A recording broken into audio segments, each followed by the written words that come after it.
Hi, I'm Nikki. Welcome to my channel where we get nerdy. So, today I decided I should film a pre-birthday book haul because it's been a while since I filmed a haul, one. And two, I just realized how many books I have actually bought in the past month. So last time I filmed a haul, it was about new to me books, and then there was like a couple new books for me, like Tweet Cute, Truth Witch, things like that. Right next to me, I have a stack of 1, 2, 3, 4, 5, 6, 7, 8, 9, 10, 11 books that I have bought this past month. So, to start off with, I have Wind Witch by Susan Dennard, which is the second in the Witchlands series. It's really hard which I've already started reading it because I love this series. So the thing with this lovely series, as I try to get comfortable, ignore me. It's hard to talk about what goes on in this book without giving spoilers to the first book. So the Witchlands is a realm where you have different types of witches. You have wind witches, which can control wind, control air. You have truth witches, who can tell if somebody is lying. Water witches, earth witches, blood witches. Like, it goes on. Like, it's very extensive. For anyone wanting to get into this series, you want to start with Truth Witch, go to Wind Witch. Then Sight Witch is like a 2.5. It's a novella. And then Blood Witch. And then Witch's Shadow, which is coming out in June. I think that's all of them so far. I know that there are plans to be another book next year. That the title hasn't even been released yet. So, with these, just remember that if you choose to start them, you're not supposed to know what the heck is going on when you start Truth Witch. You're going to be really freaking confused. You're going to want to DNF it, but give it to 100 pages. I promise. It is totally worth it. And you get sucked right into this realm, and you fall in love with the characters. I'm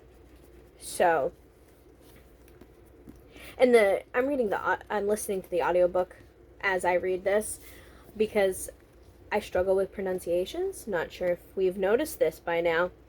And the audiobook is just beautifully read. Well done. I love it. So, Wind Witch by Susan Dennard. Next, another book that I have already started. This is a buddy read with my friend Bree. Rise of Knight and Sword by Miriam Wade. This is a debut novel. If you remember a few Beacon boxes ago, we got a promo card for this book. It's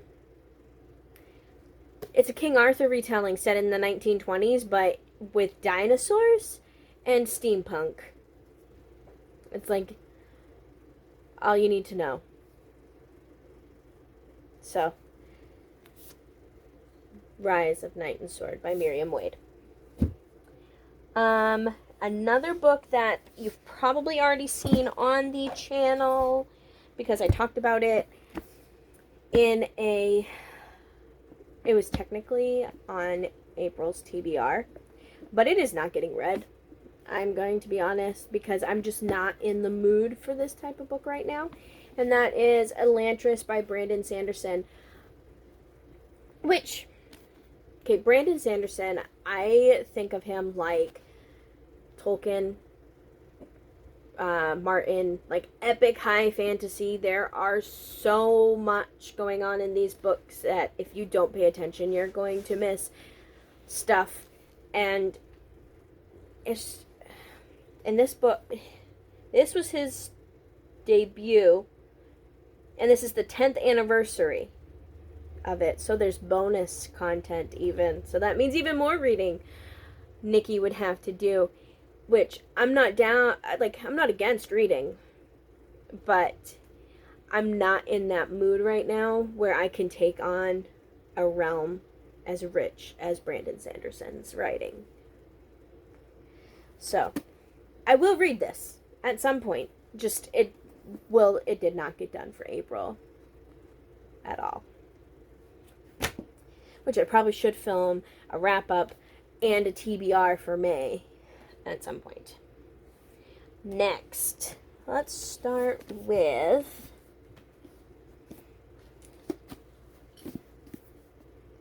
We'll start with this one. Okay. A River of Royal Blood by Amanda Joy.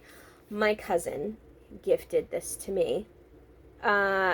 Mainly because we wanted to test something with Amazon wish lists, and she's like, well, Nikki, I'll do it for you. So this is from my cousin Natalie. She's kind of like, we're in each other's phones as Fred and George, like the Weasleys, if that gives you any type of inclination, the type of cousin relationship we have.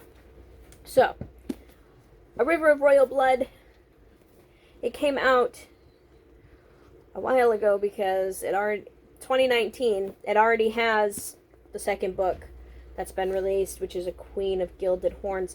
So, synopsis. 16-year-old Eva is a princess, born with the magic of blood and marrow, a dark and terrible magic that hasn't been seen for generations. Its last known practitioner was Queen Rhaena, who used her power to massacre thousands, including her own sister, thus beginning the rival heir tradition.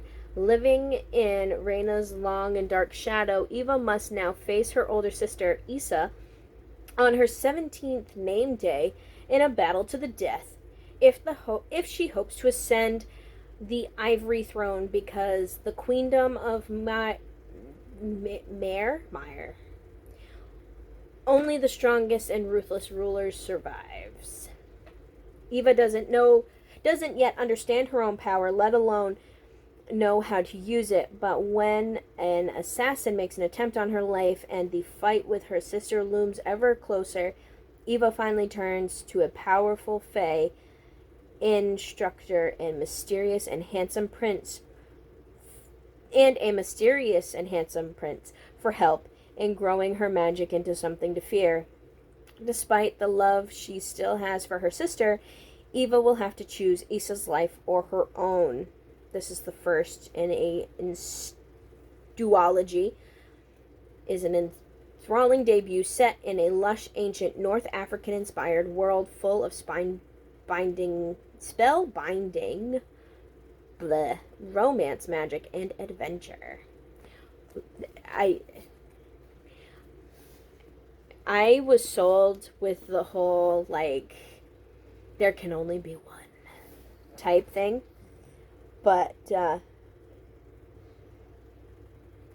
now that I know there's POC rep, that makes me even more happy. So, I'm excited for this. Next, let's see, what else do we got here? Apparently, I like books with blood in the title, because we have Blood Heir by Amelie Wen Zhao. Let's see. This was a cover buy. I'm going to be completely honest. I have no clue what this is about. I just saw this cover and I thought she was beautiful and I wanted to have it. So, a princess with a deadly gift, a con man with a heart of ice, and an empire on the verge. In the Cerulean Empire, Affinites are reviled.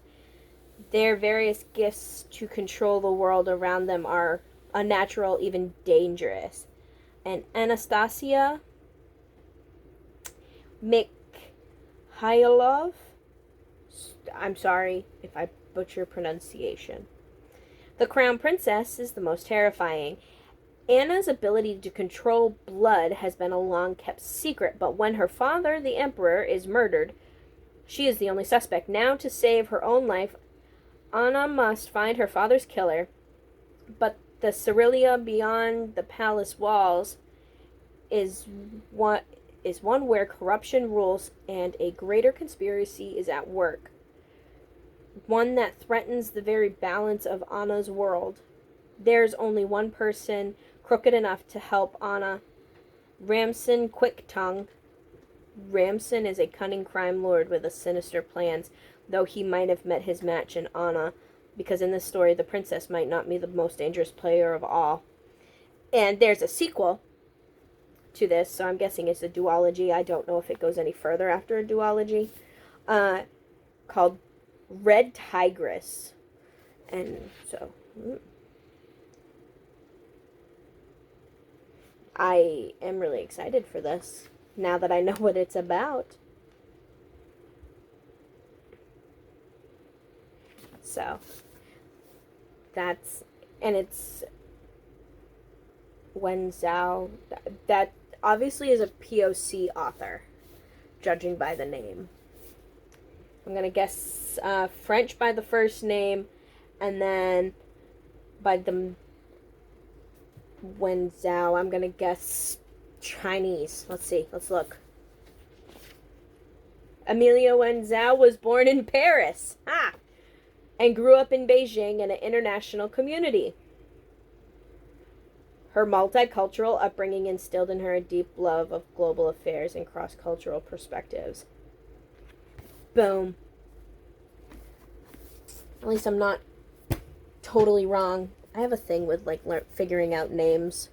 Like, seeing someone's name and figuring out where they're from. I know, I'm weird. It's okay. I accept that. So, next, we have James Patterson presents Girls of Paper and Fire by Natasha.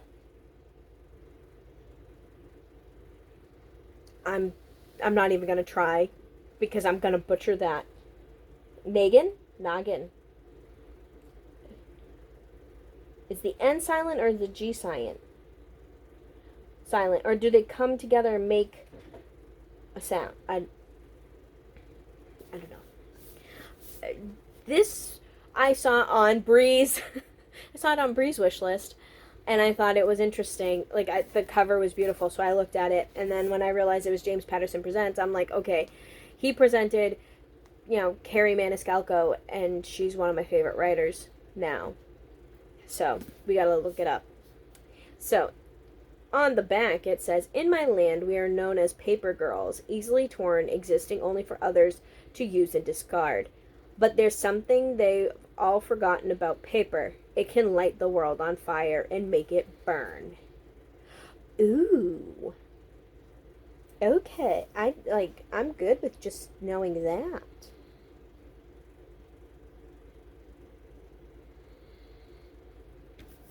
Oh, I like it. That's all I need. That's all it's got. There's nothing else. And I'm fine with that. So, I know that there's a second one to this. And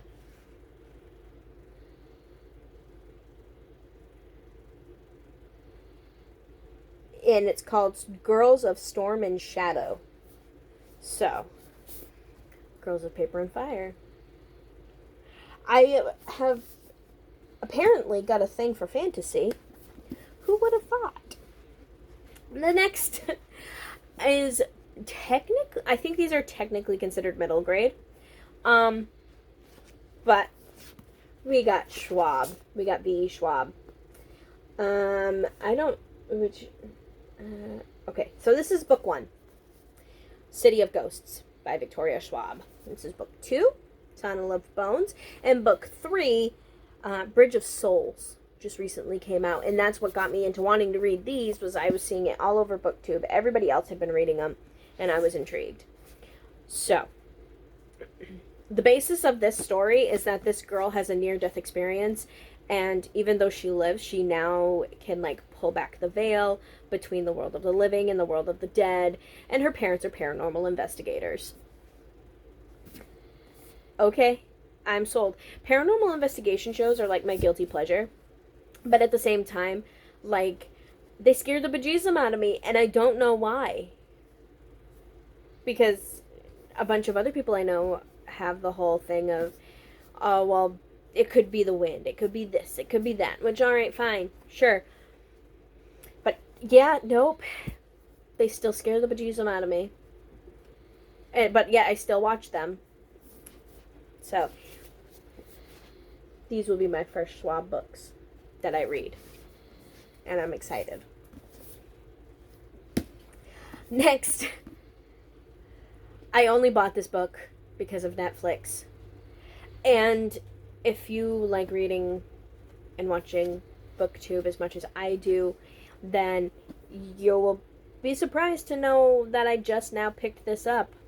It is Shadow and Bone by Leigh Bardugo. It just released on Netflix last week. And I was like, I didn't want to read this series because I'm one of those that I don't like to read the like hyped books and the series that everyone loves because I'm scared that I'm not going to enjoy them as much as everybody else and I'm going to feel let down. You know what I mean? So I'm like, nope, not going to read it. No.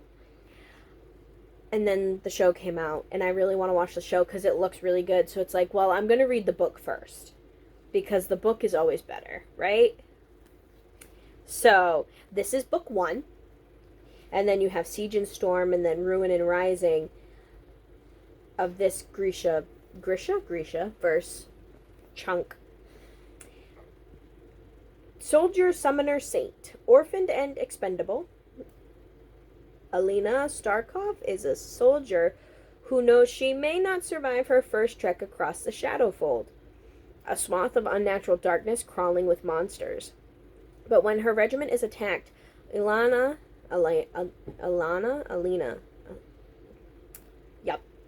unleashes dormant magic not even she knew she possessed. Okay. I'm good with reading that much of the synopsis. I don't want to read the rest of it. I'm intrigued. So there's like a chosen one type trope without being a chosen one type trope. Like an unknown power. Okay. I'm excited. Next! Yet again, cover by. I do that a lot. I don't know if anybody's noticed this. We have Lost in the Never Woods by Aidan Thomas. Something sinister awaits within the trees. This is a Peter Pan retelling. However, there's something different. When children go missing, people want answers. It's been 5 years since Wendy and her 2 brothers vanished into the woods near the small coastal town of Astoria, Oregon. Wendy returned with no memory of where she had been or what happened to her. Her brothers did not. When the town's children start to disappear, the mystery around her brothers is brought back into the light, and the police are once again knocking on Wendy's door for answers. Attempting to flee her past, Wendy almost runs over an unconscious boy laying in the middle of the road.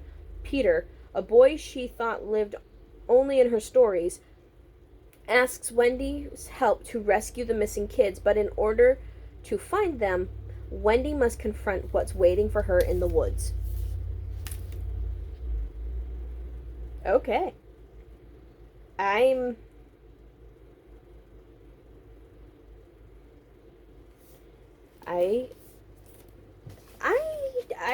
don't know.